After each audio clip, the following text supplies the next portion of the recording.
2025 সালকে বিশ্ব মনে রাখবে এক ভয়াবহ নামে, দাবানলের বছর। বছরের শুরু থেকে শেষ পর্যন্ত বিশ্বের প্রায় সব মহাদেশেই একের পর এক ভয়ঙ্কর দাবানল ছড়িয়ে পড়ে। প্রাণহানি, বাস্তুচ্যুতি আর বিপুল অর্থনৈতিক ক্ষতির মুখে পড়ে কোটি কোটি মানুষ। এক নজরে দেখে নেই বছরের ভয়াবহ কিছু দাবানল। বছরের শুরুতেই বিপর্যয় নেমে আসে যুক্তরাষ্ট্রে। জানুয়ারিতে ক্যালিফোর্নিয়ার লস অ্যাঞ্জেলেস কাউন্টিতে একাধিক দাবানল ইতিহাসের সবচেয়ে বড় প্রাকৃতিক দুর্যোগ সৃষ্টি করে।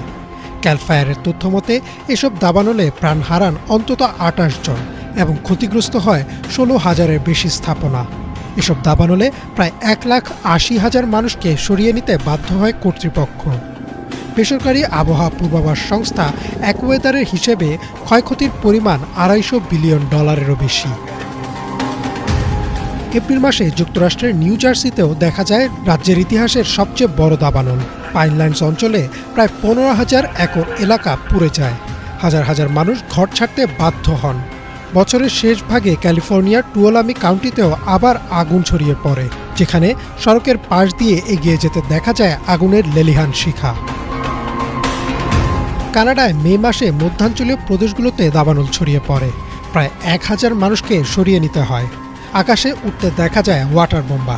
ধোঁয়ার মেঘ চলে আসে যুক্তরাষ্ট্রের দিকেও। 3টি প্রদেশের দাবানলের ধোঁয়া মিনেসোটা থেকে শুরু করে যুক্তরাষ্ট্রের পূর্ব উপকূল পর্যন্ত পৌঁছে যায়, যা স্বাস্থ্য ঝুঁকি তৈরি করে কোটি মানুষের জন্য। এশিয়া ও মধ্যপ্রাচ্যের পরিস্থিতি ছিল সমান ভয়াবহ।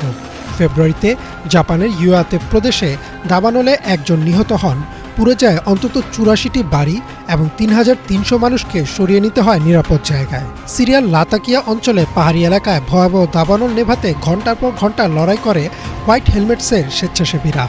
দক্ষিণ কোরিয়ায় মার্চের শেষ দিকে দাবানলের দ্রুত বিস্তার নজিরবিহীন ছিল।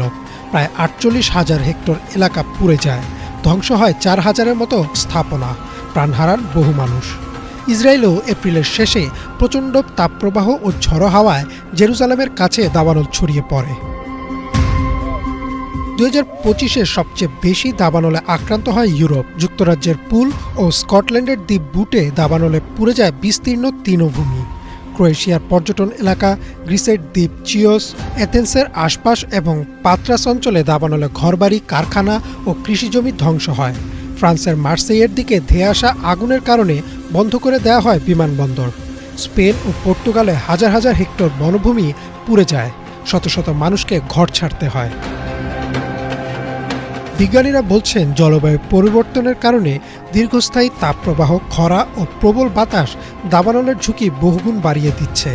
2025 সাল তাই ছিল বিশ্বজুড়ে আগুনের এক সতর্কবার্তা, যা ভবিষ্যতের জন্য আরও বড় সতর্কবার্তা দিয়ে গেল। ইমরান মাহমুদ, বাংলা ভিশন।